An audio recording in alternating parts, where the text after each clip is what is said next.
Negara Indonesia Soekarno-Hatta.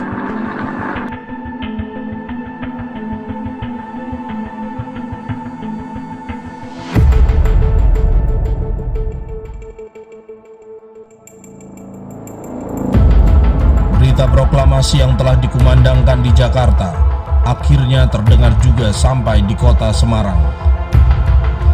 Sebagaimana telah terjadi pelucutan senjata tentara Jepang di beberapa kota di Indonesia, pemuda Semarang pun mengikuti langkah yang sama dengan melakukan pelucutan senjata tentara Jepang yang dipimpin Mayor Kido yang kala itu bermarkas di Jatingaleh.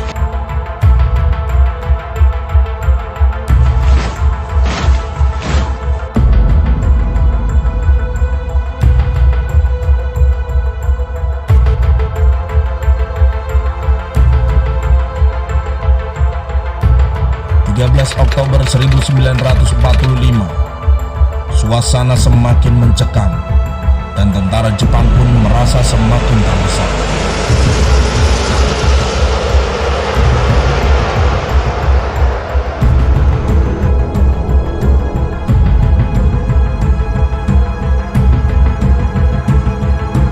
Pada tanggal 14 Oktober 1945, Mayor Kido melakukan tindakan yang nekat dengan menolak secara tegas penyerahan senjata.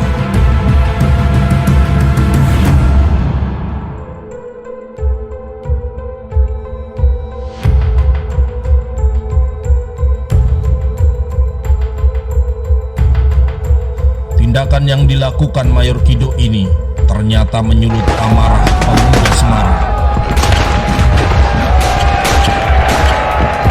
Mereka pun langsung bergerak menjadikan aula rumah sakit Pulsara sebagai markas pejuang. Pergerakan ini mendapat sambutan dari para pemuda yang ada di rumah sakit tersebut. Para pemuda pun saling bahu-membahu menghadapi tentara Jepang dengan menggunakan taktik perang guerilla.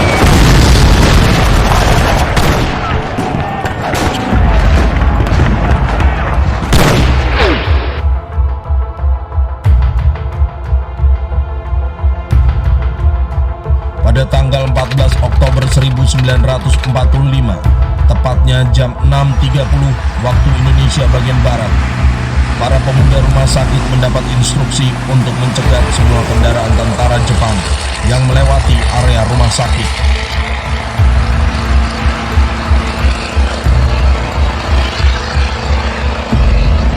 Para pemuda pun berhasil menyita mobil sedan milik Kempetai dan melucuti senjata tentara Jepang.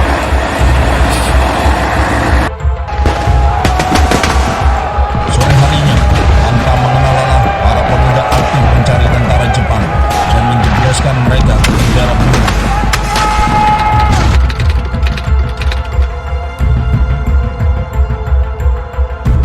Namun ternyata Jepang tidak tinggal diam. Sekitar pukul 6 sore, tentara Jepang melakukan serangan balasan secara mendadak dan melucuti 8 anggota polisi istimewa yang waktu itu menjaga sumber air minum warga Semarang yang ada di reservoir Siranda.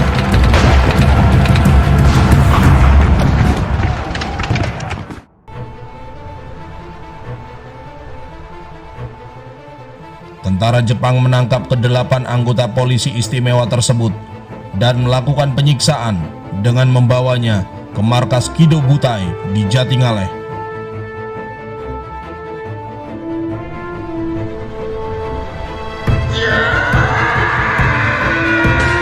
Pada waktu yang sama tersiar kabar tentara Jepang telah menebar racun di sumber air reservoir Siranda.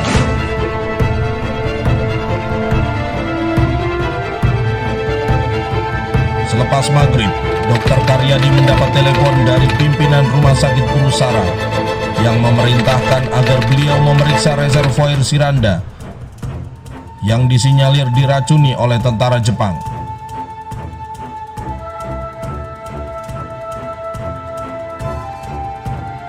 Dr. Karyadi pun bergegas pergi menuju ke sumber air minum warga Semarang tersebut. Belum sampai di lokasi, tepatnya di Jalan Pandenaran, mobil yang ditumpangi Dr. Karyadi dihadang tentara Jepang.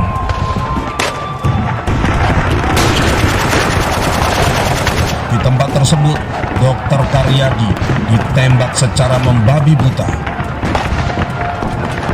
Dokter muda itu pun rubuh ke tanah. Meski sempat dibawa ke rumah sakit, tetapi akhirnya nyawanya tidak tertolong lagi.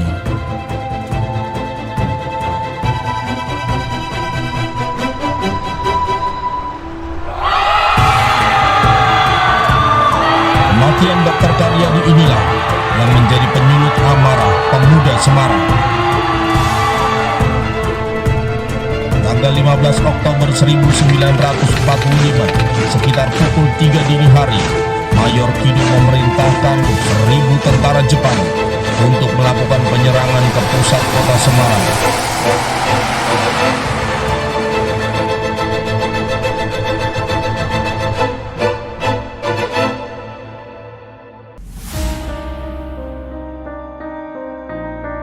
Sementara berita gugurnya Dr. Karyadi beredar dengan cepat, menyulut amarah warga Semarang dan menyebabkan terjadinya pertempuran di hari itu. Keesokan harinya, pertempuran semakin luas dan menyebar hingga ke seluruh penjuru kota. Seluruh warga Semarang, tua dan muda, angkat senjata melawan tentara Jepang dan mempertaruhkan nyawa mereka. Terdengar tembakan di mana-mana, ledakan menebar dan aroma kematian mulai memancar.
Pada tanggal 17 Oktober 1945, tentara Jepang mengumumkan gencatan senjata.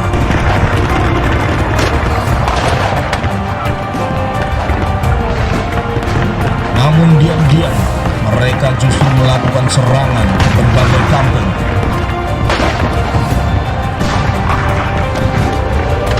Para pemuda yang menyadari kelimpahan tentara Jepang pun sontak kembali melakukan perlawanan tanpa ampun.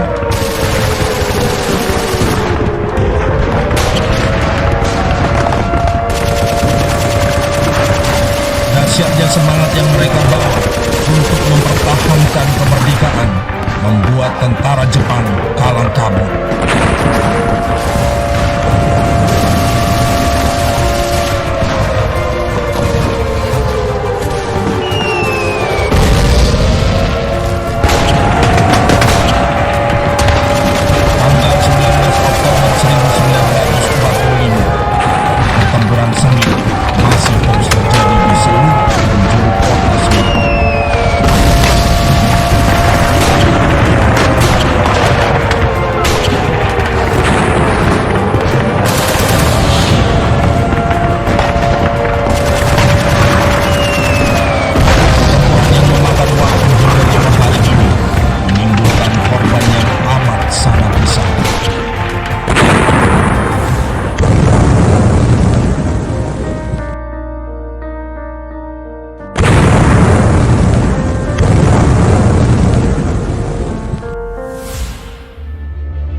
Sejarah mencatat 2.000 jiwa warga kota Semarang dan 850 tentara Jepang tewas saat itu.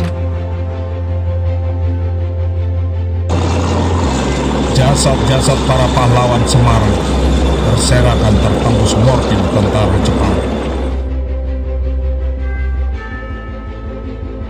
Tangisan pilu terdengar hingga ke seluruh penjuru kota.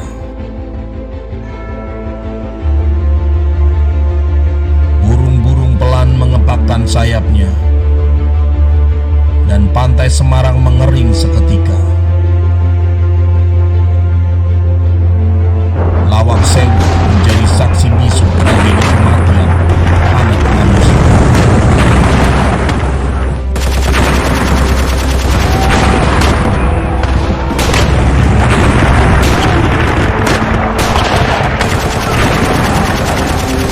Untuk memperingati pertempuran tersebut, maka dibangunlah sebuah monumen bernama Tugu Muda.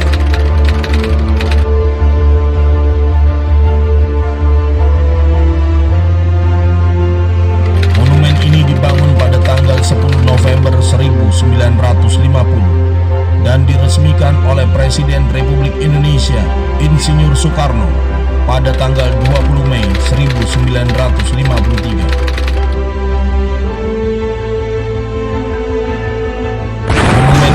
Selalu